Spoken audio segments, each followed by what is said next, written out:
माता ने जब तुम सब लोगों को देखा और तुम सब लोगों को देख करके और जब अपने आभूषण फेंके तो क्यों फेंके जानते हो? सुग्रीव जी ने कहा हम नहीं जानते। लखन लाल जी ने कहा लेकिन मैं जानता हूं। हमारी भाभी माँ ने आप सबको देख करके ये चूड़ी फेंकी, बिछिए फेंके, पटभूषण फेंके, बिंदी फेंकी। जानते हैं क्यों फेंके? तो कहा बताइए, आप ही बताइए। आज लखन लाल जी ने कहा हमारी भाभी माता ने ये सारे के सारे आभूषण इसलिए फेंके क्योंकि जिस समाज में जिन लोगों के सामने एक महिला का, एक स्त्री का अपहरण हो रहा है और वहां पर सब के सब मूक बधिर बने हुए बैठे हैं, तो ये लो चूड़ी, ये लो बिंदी, ये लो बिछिया, और तुम सब लोगों को मर्द कहलाने का भी नैतिक अधिकार अब नहीं है। जब किसी महिला की, किसी स्त्री की लाज लूटी जा रही हो और तुम सब दृश्य देख रहे हो, कुछ कर नहीं रहे। समाज में यही हो रहा है। आज लोग मोबाइल के माध्यम से सोशल मीडिया पर जो भी चित्र प्रस्तुत करते हैं महाराज, उसका समाज में किसी स्त्री का, किसी पुरुष का समाज में उतना अपमान नहीं होता जितना व्यक्ति बोलता कुछ नहीं है मोबाइल में लेकर के और सोशल मीडिया पर डाल देता है। तो महाराज उसका तो पहले तो कम अपमान होता है, लेकिन सोशल मीडिया पर डालने के बाद 10 गुना, करोड़ गुना, 1000 गुना बढ़ करके अपमान हो जाता है। इसीलिए इस बात का ध्यान रखना चाहिए। आज मैं आप सबसे ये कहना चाहती हूं और खास करके हमारी माताओं से, आपने निर्भया का कांड सुना ही होगा। 6 थे अपराधी, एक ही साथी था, लेकिन वो भी जब समय पड़ा तो मौन होकर के बैठ गया। कदाचित यदि वो मौन ना होता तो न जाने कब के ये अपराधी पकड़े जाते। और आप ये समझो कि पुलिस हमारी मदद करेगी, तो महाराज कोई भी घटना जब घट जाती है उसके बाद ही ये पुलिस, जब कोई घटना ही नहीं घटेगी तो पुलिस क्या करेगी आकर? तो घटना घट जाने के बाद पुलिस एक बात और बताऊं, मुझे तो आज तक इनका कोई लिंग ही समझ में नहीं आता। लोग कहते हैं कि पुलिस आ गई, पुलिस चली गई, पुलिस चाय पी रही है, पुलिस बैठी है। जब ये पुरलिंग में आते हैं, पुरुष है, तो चली गई है क्यों कहते हैं? बैठ गई है क्यों कहते हैं? आ गई है क्यों कहते हैं? इसीलिए ये विचार कर लो कि कोई भी आपका साथ देने वाला नहीं है, स्वयं अपने आप की रक्षा करनी पड़ेगी। आज समाज में वो स्थिति बन गई है स्त्रियों की। इसलिए मैं कहती हूं कि आप लोग भी, मैं तो कहती हूं 38 बोर का महाराज लोडिंग पिस्टल रखना प्रारंभ कर दो, और यदि वो भी नहीं बनता तो 315 नंबर का तमंचा रखना भी शुरू कर दो। यदि वो भी नहीं बनता तो छोड़ो ये चाबियों के गुच्छे कमर में लटकाना। सच बात कहें, आप और कुछ नहीं कर सकते तो कम से कम रामपुरी चाकू तो रख ही सकती है, रख सकती है कि नहीं? और वो भी बटनदार।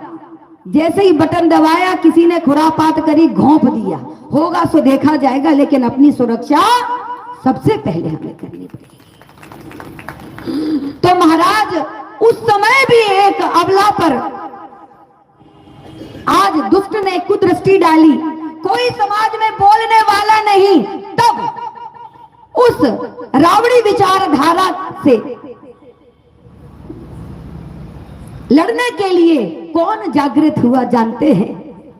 आज उस रावड़ी विचारधारा से लड़ने के लिए गिद्धराज जटायु जी जागृत हुए।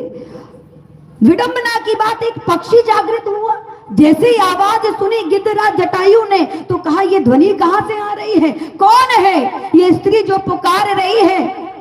तो आज बाबा तुलसीदास जी लिखते हैं, गिद्धराज सुनी आरत बानी, गिद्धराज सुनी आरत बानी, गिद्धराज सुनी आरत बानी, गिद्धराज सुनी आरत बानी, रघुकुल तिलक नारी पहचानी, सिया राम हरे राजा राम हरे, सिया राम हरे राजा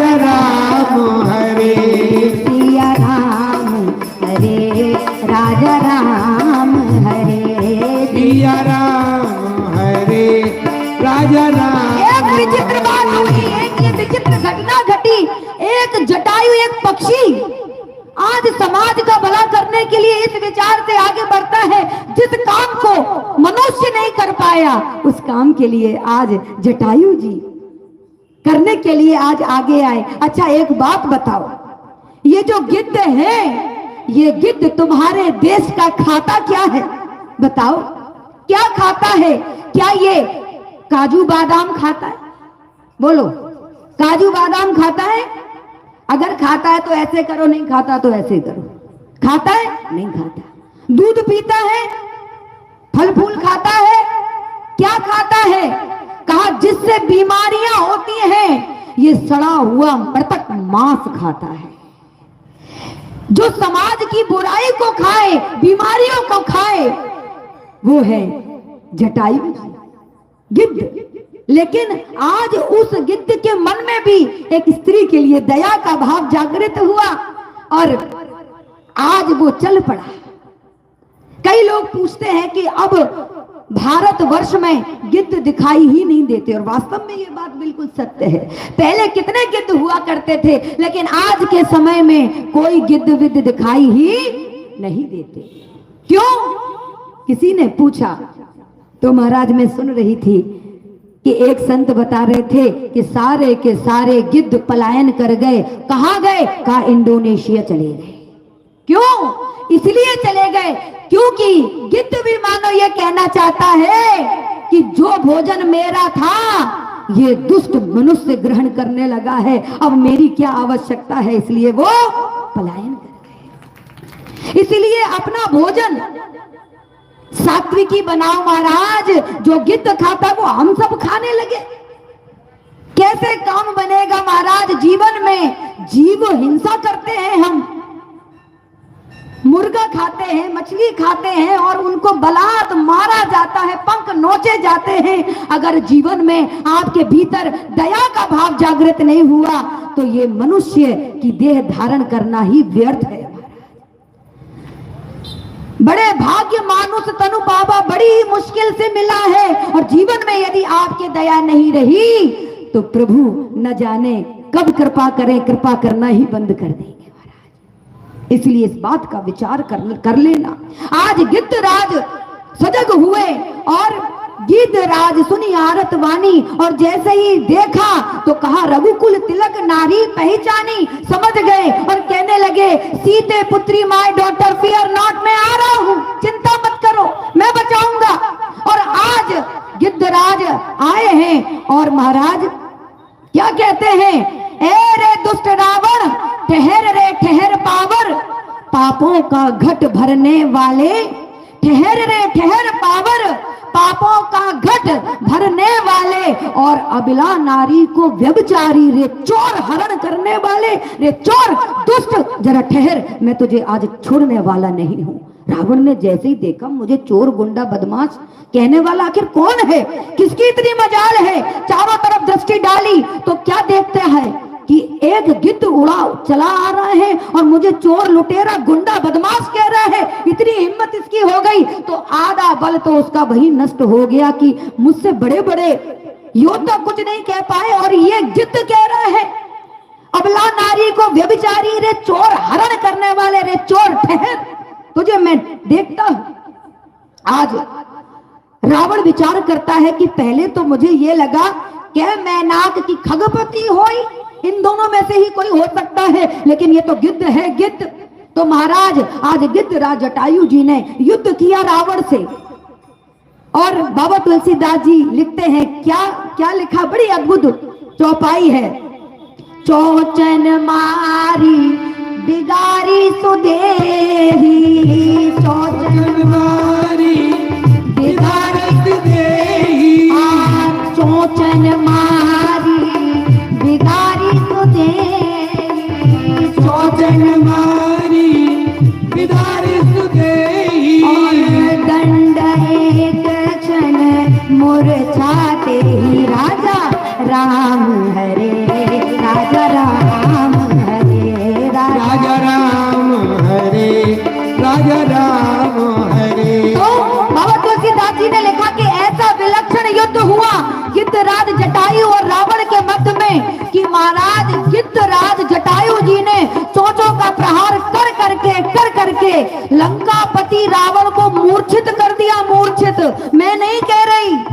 बाई कह रही है, चौचन मारी बिगारी सुदेही और दंड एक क्षण मूर्छाते ही।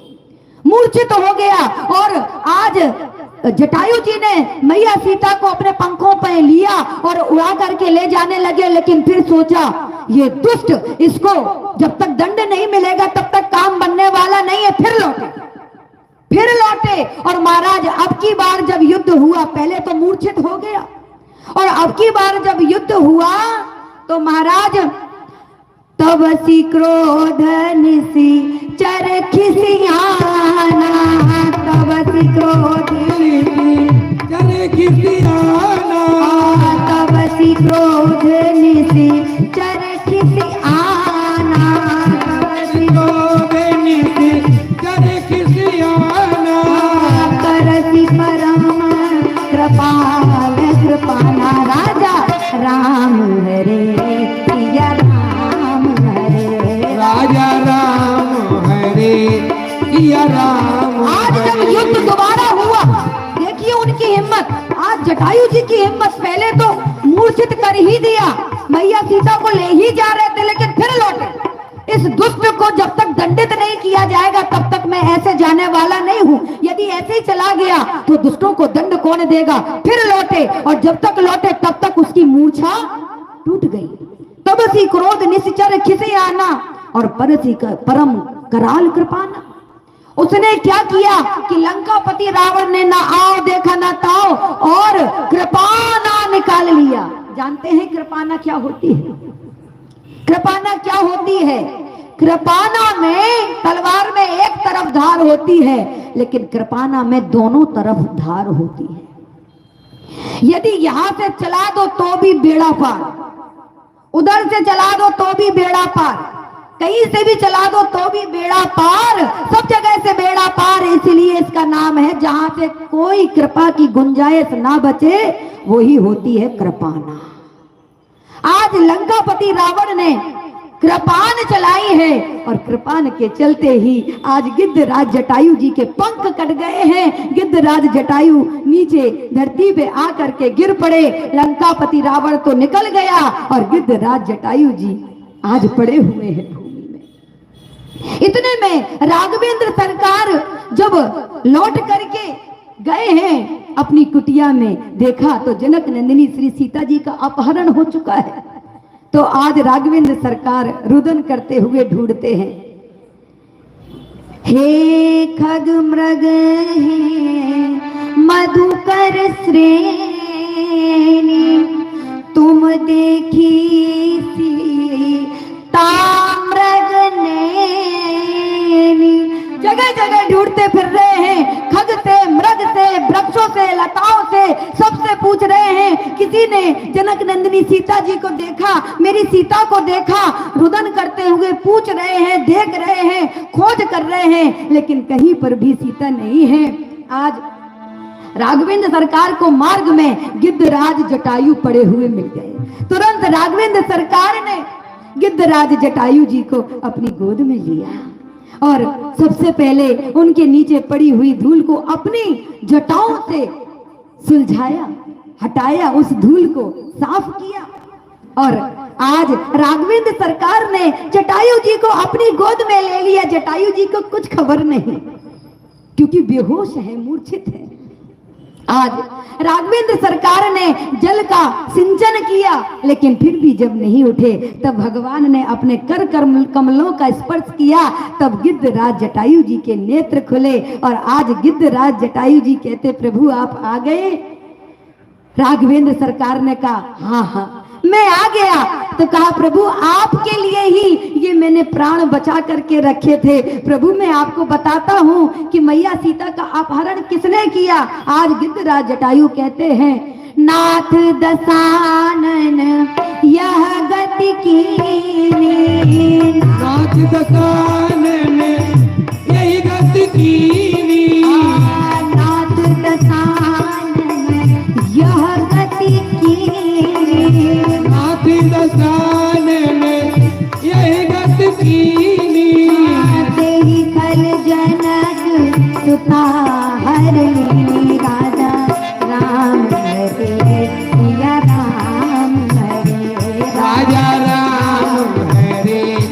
सिया राम हरे राजा राम हरे सिया राम हरे राजा राम हरे सिया राम प्रभु हरे। मैं मरना ही चाहता हूँ। राम जी ने कहा क्यों मरना चाहते हैं? कहा कि मुझे पिता के नाते अपनी पुत्री की रक्षा करनी चाहिए, मैं वो करने में सक्षम नहीं रहा, इसलिए मुझे तो मर ही जाना चाहिए। मेरे आंखों के सामने देखते देखते जनक नंदिनी श्री सीता जी का अपहरण करके वो दुष्ट लंकापति रावण ले गया, इसलिए मुझे जीने का कोई भी नैतिक अधिकार नहीं है प्रभु, इसलिए मुझे तो मर ही जाना चाहिए। राम जी ने कहा नहीं, आपके बस में जितना था आपने उससे अधिक करके दिखाया है, मैं संतुष्ट हूं और मैं ये चाहता हूं कि जब तक मैं यहाँ पृथ्वी पर राज्य करूं 11,000 वर्षों तक, तब तक आप स्वर्ग की सत्ता पर विराजमान हो जाओ। आज गिद्धराज जटायु जी ने कहा प्रभु मैं ये सब लेकर के क्या करूंगा, क्योंकि मैं अपराध बोध कर रहा हूं आज अपने जीवन में। राम जी ने कहा कि मैं ये चाहता हूं कि आप जीवित रहें, क्योंकि मेरे जीवन में पिता का अभाव है, आपके जीवन में पुत्र का अभाव है, तो मैं ये चाहता हूं कि मैं पुत्र बनकर के कुछ समय आपकी सेवा करूं और आप पिता बनकर के अपना वरद हस्त मेरे ऊपर रखे रहें, मैं यही चाहता हूं। आज गिद्धराज जटायु जी के नेत्र सजल हो गए और कहने लगे प्रभु क्या कहा, आप मेरे पुत्र बनना चाहते हैं, लेकिन मैं ये संबंध स्वीकार नहीं करूंगा। भगवान ने कहा क्यों नहीं करोगे? आज गिद्धराज जटायु कहता है इसलिए नहीं करूंगा क्योंकि मैं ये जानता हूं कि आप मेरे पिता नहीं, दशरथ जी के पिता नहीं, चराचर जगत के पिता तो आप ही हो।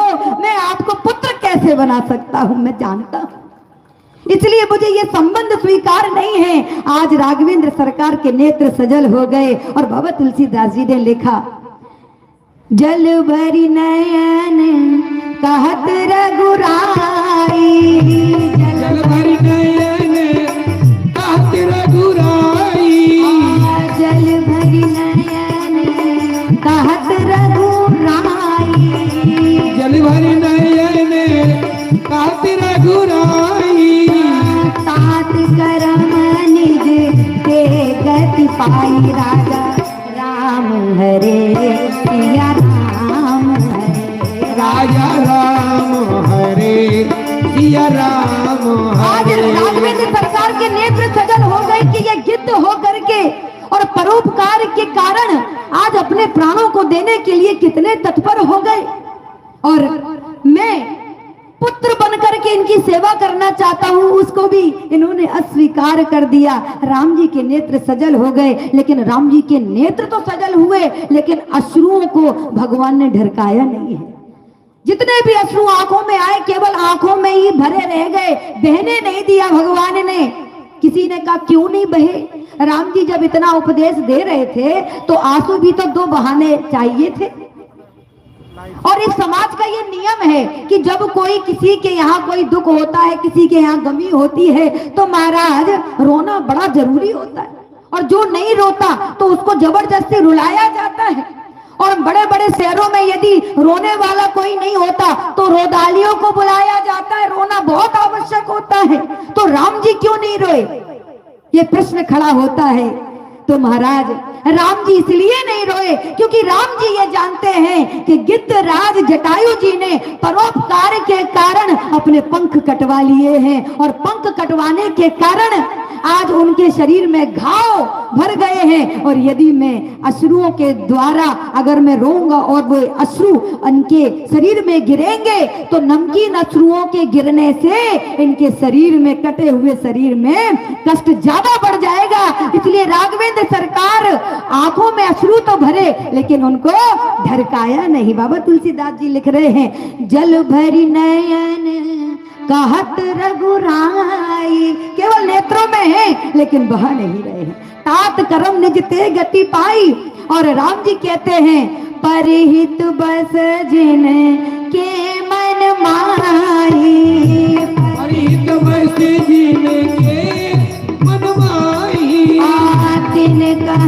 जग दुर्लभ कछु नाही, सिया राम हरे सिया राम हरे सिया राम हरे सिया राम हरे राजा राम हरे राजा राम हरे राजा राम हरे राजा राम हरे। आज प्रभु ने बोल ही दिया, परहित वस जिनके मन माही, तिन कह जग दुर्लभ कछु नाही। अरे महाराज और तो क्या कहे, कवियों ने कहा औरों के हित जो जीता है, औरों के हित मरता है, औरों के हित जो जीता है, औरों के हित मरता है, उसका हर आंसू रामायण प्रत्येक कर्म ही गीता है। जो सहज समर्पित जनहित में होता है स्वार्थ त्याग करके, जिसके पग चलते रहते हैं दुख दर्द मिटाने घर घर के, वो है शिव शंकर औरों की वेदना निरंतर पीता है, उसका हर आंसू रामायण प्रत्येक कर्म ही गीता है। ये है परोपकार का दिव्य दर्शन महाराज। आज राघवेंद्र सरकार के नेत्र सजल हैं, अश्रु नहीं गिराया। और आज राघवेंद्र सरकार ने कहा कि आपको मैं 11,000 वर्षों तक स्वर्ग का आधिपत्य देना चाहता हूं, और भगवान ने तिलक कर दिया धूल उठा करके। आज गिद्धराज जटायु जी ने कहा क्या कर रहे हो? राम जी ने कहा तिलक कर रहा हूं। जटायु जी ने कहा तिलक कर रहे हो, काहे का तिलक कर रहे हो? आज राम जी ने कहा मैं जब तक इस पृथ्वी पर हूं तब तक आप स्वर्ग का आधिपत्य ग्रहण करो, मैं ये चाहता हूं। आज गिद्धराज जटायु जी ने कहा अच्छा आप स्वर्ग का आधिपत्य मुझे देना चाहते हो? राम जी ने कहा हाँ। गिद्धराज जटायु जी ने कहा कि आपने तो हमें स्वर्ग का आधिपत्य दे दिया, लेकिन हमारे ऊपर विश्वास कौन करेगा? ये पक्षी मर करके आया है तो राम जी कौन विश्वास करेगा? आप ही बताओ। क्या आपने कोई वसीयतनामा लिख दिया? कोई आपने गोद नामा लिख दिया है? कौन विश्वास करेगा? कौन देवता ये कहेगा कि राम जी ने हमारा तिलक किया? राम जी ने कहा क्यों नहीं करेगा, मैं आपको गोद में लेकर तो बैठा हूं। आज गिद्धराज जटायु जी ने कहा अभी तो बैठे हो, लेकिन जब मैं मर करके जाऊंगा देवता पूछेंगे तो मेरे पास प्रमाण क्या होगा कि राम जी ने मेरा आधिपत्य स्वर्गलोक में कर दिया? राम जी ने कहा चिंता करने की आवश्यकता नहीं है। बाबा तुलसीदास जी ने लिख दिया गीध देह तजी धरि हरि रूपा, गीत देह तजी धरि हरि रूपा, गीध देह तजी धरि हरि रूपा, गीत देह तजे धरि हरि रूपा, भूषण बहुपट पीत अनुपा, सिया राम हरे सिया राम हरे सिया राम हरे सिया राम हरे, राजा राम हरे राजा राम हरे राजा राम हरे राजा राम हरे, सिया राम हरे सिया राम हरे। भगवान ने कहा गीत देह तजी धरी हरि रूपा, भगवान ने अपने जैसा स्वरूप बना दिया। अब तो लोग विश्वास करेंगे, देवता विश्वास करेंगे। तो कहने लगा कि बिल्कुल प्रभु अब तो कर लेंगे। भगवान ने वही रूप दे दिया जो रूप नारद जी को बिल्कुल नहीं दिया। गीत देह तजी धरी हरि रूपा, हरि का रूप ही तो नारद जी ने भी चाहा था, लेकिन भगवान ने नारद जी को नहीं दिया। जो महाराज बढ़ाई आज गिद्धराज जटायु जी को राघवेंद्र सरकार ने दी। और आज राघवेंद्र सरकार ने गिद्धराज जटायु जी से कहा कि मैं आपको अपने पिताजी के स्थान में भेज रहा हूं, और मैं ये प्रतिज्ञा करता हूं कि लंकापति रावण, पूज्य महाराज श्री जी का आगमन हो गया है, बस 5 से 10 मिनट के अंदर अपनी वाणी को विराम। तो आज राघवेंद्र सरकार ने प्रतिज्ञा की कि मैं आपके समक्ष ये प्रतिज्ञा करता हूं कि लंकापति रावण अपने परिवार परिकर के साथ एक ना एक दिन ये घोषणा करेगा कि मैंने सीता के साथ कुदृष्टि डाली और कुदृष्टि डालने के कारण मेरे परिवार की और मेरी ये दुर्गति हो गई। मैं ये प्रतिज्ञा करता हूं।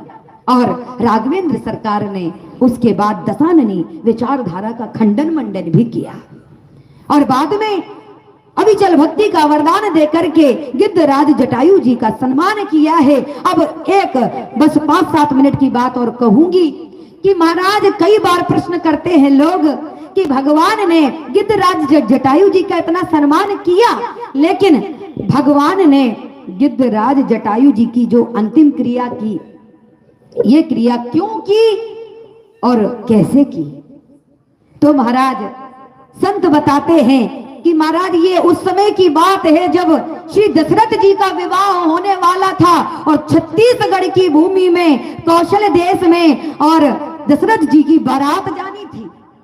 उस समय की बात महाराज, सारी की सारी बारात कौशल देश पहुंच गई, लेकिन दूल्हा सरकार नहीं पहुंचा। क्यों? क्योंकि दूल्हा सरकार विमान में बैठकर जो आ रहा था, तो वशिष्ठ जी और श्री दशरथ जी विमान में बैठ करके तैयार हुए और उधर कौशल देश में बड़ी बड़ी तैयारियां होने लगी कि दूल्हा सरकार विमान में बैठ करके आएगा, विमान में बैठ करके आएगा। संपूर्ण तैयारी, बड़े बड़े हेलीपैड बनाए गए। और महाराज हुआ क्या कि मार्ग में चीड़ की घाटी तक आते आते विमान विकृत हो गया, उसमें आग लग गई और दोनों के दोनों दशरथ जी और वशिष्ठ जी नीचे गिरने लगे। उसी समय गिद्धराज जटायु जी ने देखा कि ये तो दो गिर रहे हैं और मैं इतने दिनों से भूखा हूं, एक बूढ़ा गिर रहा है, एक जवान गिर रहा है। आज तो मैं इन्हें खा करके और अपनी भूख मिटाऊंगा और सबसे पहले तो इस बूढ़े को खाऊंगा। क्यों खाऊंगा जानते हो? जब किसी विवाह में हम जाते हैं तो रसगुल्ला भी होता और बूंदी के लड्डू भी होते हैं। तो सबसे पहले क्या खाते हो बताओ?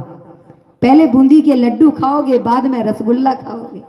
तो गिद्धराज जटायु जी विचार करते पहले इस बूढ़े को खाऊंगा, फिर जवान को खाऊंगा, लेकिन बाद में जब दशरथ जी के दाएं हाथ में कंकन बंधा हुआ देखा, समझ गया कि ये तो कोई दूल्हा लगता है और ये हमारे यहाँ की बेटी को ब्याहने के लिए आ रहा है। तो तुरंत ही अपने पंखों को फैला करके दोनों को आज बचा लिया। जैसे ही नीचे आए तो आज परिचय दिया, पूछा कि आप कौन है? तो परिचय दिया कि मैं अज का पुत्र दशरथ हूं और ये ब्रह्मा जी के पुत्र वशिष्ठ जी मेरे गुरुदेव हैं। तो आज आपने बचा लिया, हम आपके कृतज्ञ हैं। आज गिद्धराज जटायु जी ने कहा बचा नहीं लिया, खा ही जाते। बचाया तो केवल कंकन देख करके है, क्योंकि आप हमारे यहाँ की बेटी के पति बनने वाले हैं, इसलिए दामाद समझ करके छोड़ दिया। तो आज वशिष्ठ जी ने कहा छोड़ तो दिया, लेकिन काम फिर भी नहीं बना। जटायु जी ने कहा कैसे? आज वशिष्ठ जी ने कहा इसलिए काम नहीं बना क्योंकि वहां मुहूर्त तो निकलता ही जा रहा है और हम इधर खड़े हैं, काम कैसे बनेगा? देखो पहले के समय में मुहूर्त कितना महत्वपूर्ण होता था, आज के समय में मुहूर्त की कोई महत्वता नहीं रही है महाराज। अपितु आज के समय में मुहूर्त व्यक्ति अपने हिसाब से निकलवाने लगा है, पंडित जी के हिसाब से नहीं। और तो और मैं और आगे की बात कहती हूं, आज के समय में व्यक्ति ना तो पंडित जी के हिसाब से मुहूर्त निकालता है, ना स्वयं के बैंड वालों के हिसाब से निकलवाता है। बोलो सही है कि नहीं? क्योंकि 6 से 9 और 9 से 12 के बैंड, तो महाराज बैंड बजे इसके हिसाब से ही मुहूर्त निकलवाया जाता है।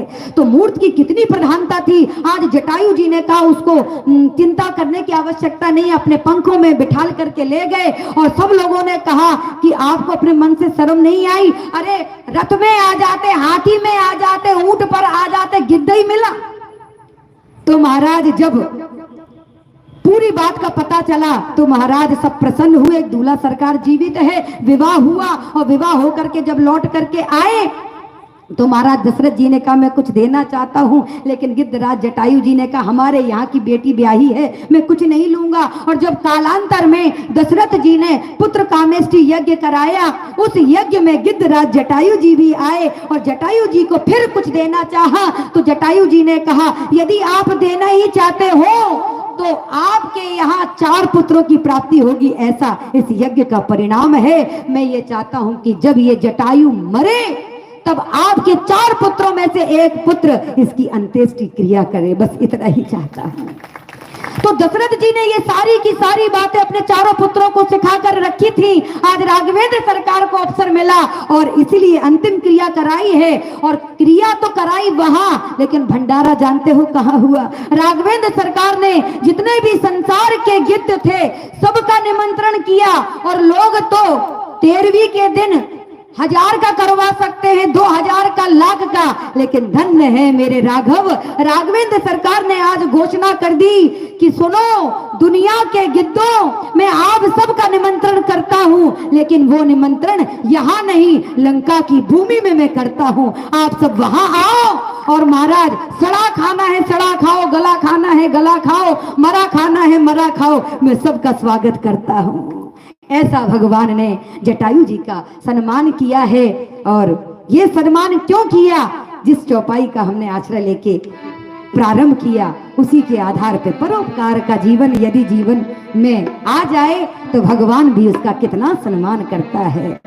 परिहित बस जिन के मन माही, परिहित बस जिन के मन माही, तिन कह जग दुर्लभ कछु नाही, राजा राम हरे राजा राम हरे, राजा राम हरे राजा राम हरे, हरे रामा राम रामा हरे हरे, हरे राम राम राम हरे। ऐसे नहीं, जरा दोनों हाथों को उठाकर बड़े भाव से हरे रामा